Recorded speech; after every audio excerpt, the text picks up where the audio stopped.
Como todos nós sabemos, a estruturação de um negócio ou a atividade do advogado empresarial dentro de uma empresa necessariamente vai passar por questões trabalhistas. E nesse ponto, quando a gente pensa assim, você é um advogado empresarial, mas eu não vou atuar na área trabalhista. Pode ser que você não atue realmente no contencioso ou resolva demandas muito mais complexas, um processo mais complexo que envolva questões trabalhistas diferentes daquelas que a gente relaciona com a contratação do empregado. E nessa parte da contratação e da dinâmica do que acontece no dia a dia, sim, o advogado empresarial ele precisa interferir. E em que sentido? Não no sentido de pensar em demandas trabalhistas, em como evitar as demandas trabalhistas, porque isso é óbvio que se você fizer uma regulamentação dentro da empresa, a contabilidade estiver preocupada em gerar tudo corretamente e o empreendedor cobrar isso e fizer os seus pagamentos, dificilmente as demandas vão versar sobre coisas tão triviais. Porém, a relação entre a empresa e o funcionário vai muito mais além do que cumprir direitos trabalhistas. E nesse ponto, o advogado empresarial ele pode fazer toda a diferença. Na hora que você propõe ao empresário a regulamentação, a regularização e a formalização dessa relação entre empresa e colaborador, entre o empregador e o empregado. Nesse sentido, o advogado empresarial ele realmente pode fazer a diferença, que é no regulamento interno da empresa. Nesse regulamento interno, você pode já prever a solução de inúmeros problemas que podem acontecer dentro da empresa, porque até a relação entre os próprios colaboradores pode gerar problemas internos que vão interferir no bom andamento da administração da empresa. Então, o que a gente sugere aqui? O regulamento interno ele é importante no primeiro tópico porque ele compõe o contrato de trabalho. Então, quando você faz lá o contrato de trabalho com o colaborador, você já vai dizer lá que a empresa tem um regulamento interno e que aquele regulamento interno compõe o contrato de trabalho. Ou seja, é obrigação tanto da empresa quanto do colaborador cumprir o que está escrito no regulamento interno, que vai ser entregue uma cópia na hora da contratação. Então, o primeiro tópico, vai compor o contrato de trabalho. E se vai compor o contrato de trabalho, ele precisa estar dentro do que a lei permite, não é mesmo? E aí, já que estamos falando do começo, o primeiro tópico desse regulamento vai ser sempre sobre a forma de contratação dos colaboradores. Raquel, a forma de contratação é uma coisa simples, Faça o contrato de trabalho, assina a carteira de trabalho, faz o exame médico, o exame admissional e a pessoa começa a trabalhar. Sim, mas como que você vai implementar uma boa prática de contratação dentro da empresa? Porque isso sim é o que vai fazer a diferença. Isso sim é que vai evitar a rotatividade de funcionários. Então, quais são os critérios de contratação? O que vai ser exigido para cada cargo? Na contratação, o que vai ser exigido do colaborador? E o que você vai dar de formação depois para esse colaborador? O que ele precisa? Quais são os conhecimentos básicos que ele precisa ter? Ou o comportamento básico que ele precisa ter na hora que que a empresa for fazer a contratação? E nesse ponto, a discussão com o empreendedor, ela é sempre mais acalorada, digamos assim, porque ele sempre tende a puxar o salário para baixo e um bom profissional puxar o salário para cima, a remuneração. Então, na hora da contratação, tem que deixar claro para o seu cliente o que ele quer, um bom colaborador ou só um funcionário que cumpra a carga horária. Que isso é o que vai fazer diferença dentro da empresa. Então aí você já desperta no teu cliente uma discussão que vai parar para pensar. Já tem aquela frase que eu gosto muito de falar, que diz, se você acha caro contratar um bom profissional, não queira saber o quanto custa contratar um profissional ruim. Então, nesse ponto, o teu cliente ele precisa ser alertado, que ele pode até economizar, mas talvez a rotatividade vá prejudicar o negócio dele. E nos pontos seguintes, nós vamos tratar sobre responsabilidades, proibições e direitos, tanto da empresa quanto do colaborador que está sendo contratado ou que já está trabalhando dentro da empresa. E nesse aspecto a gente coloca inclusive o que é a obrigação do colaborador cumprir a lei. Por exemplo, a utilização de EPIs. São questões que trazem muito problemas para a empresa, aquele funcionário que resiste a usar uma luva, que resiste a usar um protetor, sendo que depois a fiscalização vai cobrar da empresa e quem vai tomar multa vai ser a empresa, independente dele querer usar ou não. Dentro do regulamento, você já coloca a responsabilidade dele de usar, de cuidar e quais são as consequências por não usar. Quais são as consequências, quais são as penalidades que a empresa vai aplicar por ele não cumprir a parte dele na lei. Porque pode ser que a lei determine para ele cumprir, mas quem vai ser cobrado vai ser a empresa. Então as responsabilidades, os direitos e os deveres de todos ali precisam estar claros dentro daquele regulamento. Porque ali você vai fazer o engajamento com o colaborador, passar para ele a importância dele dentro da empresa, a importância dele cumprir essas determinações e que todo mundo sofre penalidade. E que se aquelas penalidades estão previstas dentro do regulamento, conforme a CLT e integram o contrato de trabalho, elas são lícitas, elas são legais e elas vão ser aplicadas. E nisso você já cria uma cultura de cumprimento das normas. E o regulamento interno ele também pode vir para resolver uma outra questão que gera bastante confusão dentro da empresa, que é o banco de horas.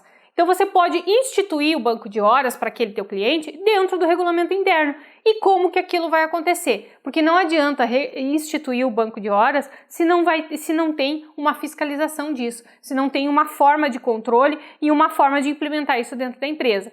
Então, por isso que o regulamento interno, quando você for propor isso para o teu cliente, você tem que propor no sentido de que ele vai contribuir, é ele que vai construir o regulamento interno. Você só vai dar o viés jurídico, o viés legal, aquele aprimoramento da norma, que geralmente a gente coloca uma linguagem um pouco mais técnica, coloca linguagens até um pouco mais objetivas, porque ele traz várias questões problemáticas que tem dentro da empresa e você propõe uma forma de regulamentação daquilo, mas enfim, quem tem que participar é o empresário. O empresário participa muito mais do que o advogado, porque é ele que vai determinar como que aquilo vai acontecer nos outros setores da empresa. Se eu determino o banco de horas, como que o setor de RH, minha contabilidade ou o próprio empreendedor vai colocar em prática e vai fazer o controle daquilo ali.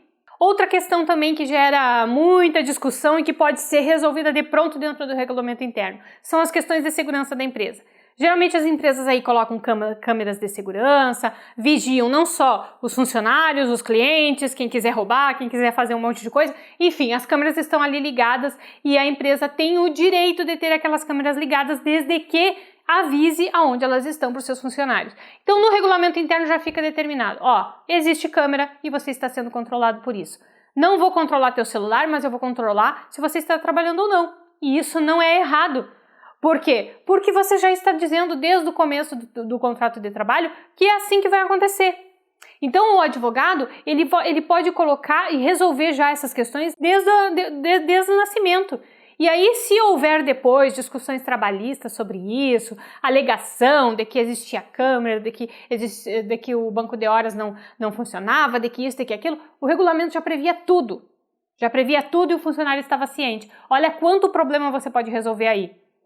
E do regulamento interno nascem todos esses outros documentos que também precisam passar pelo advogado empresarial para fazer o alinhamento de tudo isso. Olha quanta coisa você pode contribuir para o crescimento do teu cliente, para a organização interna, o quão importante você pode ser. Dentro do regulamento também você pode implementar todas as questões que envolvem a Lei Geral de Proteção de Dados.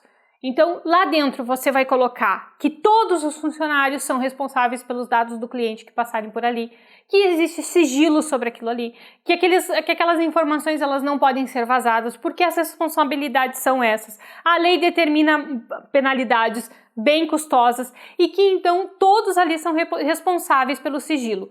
E que se quem for flagrado, vazando informações ou tratando aquilo ali com desdém, vai ser responsabilizado. Por quê? Porque a Lei Geral de Proteção de Dados, ela aplica penalidades severas contra o empreendedor, contra o empreendimento, contra a empresa que não respeitar a sua legislação. Então, os funcionários têm que estar obrigados, sim, a cumprir a legislação junto com a empresa, porque os próprios dados deles fazem parte dessa proteção, dessa lei que entrou em vigor recentemente.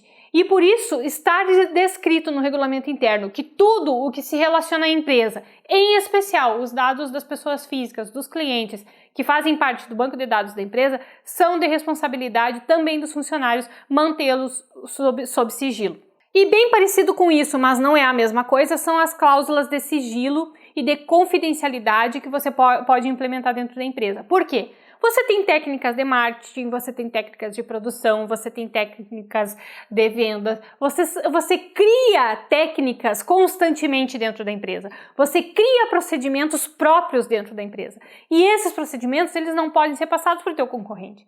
Então, os teus funcionários, dentro do regulamento, eles vão assinar que tudo que é tratado ali dentro não pode vazar. E que se vazar por culpa e responsabilidade deles, eles vão sofrer as penalidades que o regulamento vai impor.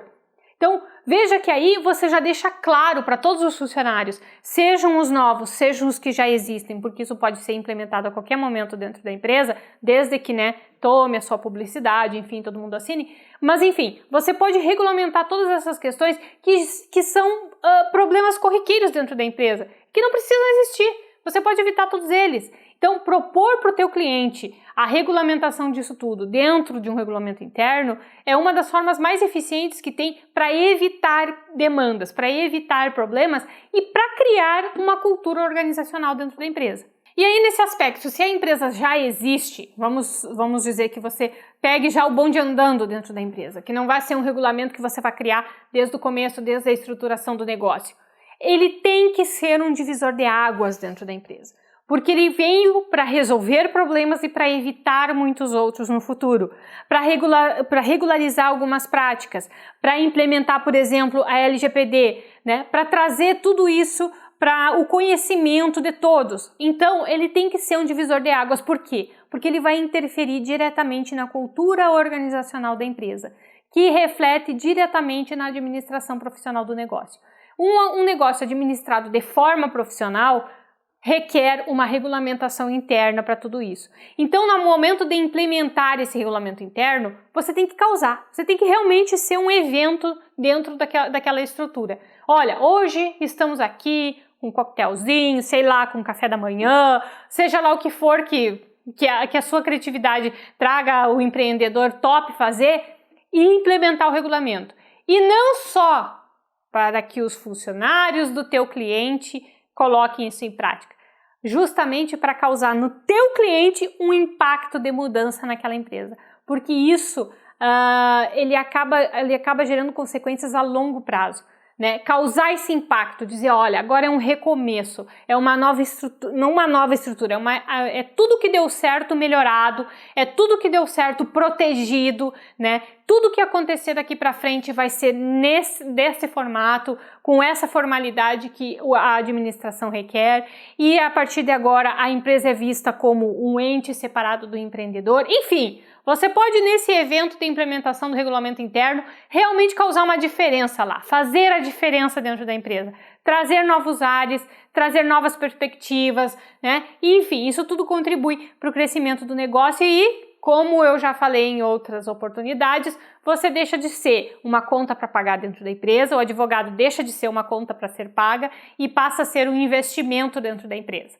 E por que isso pode ser tão importante? Porque esse regulamento interno, ele pode compor um conjunto de documentos que você, como advogado empresarial, pode propor para a estruturação do negócio do seu cliente. Ele pode vir junto com uma reformulação do contrato social, com um acordo de sócios, com uma pesquisa de satisfação dos clientes do teu cliente, com uma formação melhor para os vendedores, para os funcionários daquela empresa. Ele pode compor um conjunto de novos documentos a serem elaborados, sempre com a participação do empresário, que realmente vão impactar na administração. Porque ele tem que se envolver, ele tem que fazer junto contigo. Por isso que às vezes eu falo, que as reuniões que a gente faz com os clientes, com os nossos clientes, elas sempre precisam ser formalizadas para ali ficar estabelecido, o que você vai fazer e o que o teu cliente vai fazer. Sempre em conjunto, sempre trabalhando junto. Porque dessa forma ele vai te ver como um parceiro. Ele vai te ver como alguém importante dentro da empresa que faz a diferença fundamental para a administração do negócio dele. Então, sobre regulamento interno, o que eu tinha para falar era isso. E você está pronto então para ver o próximo vídeo que vai aparecer na sua tela.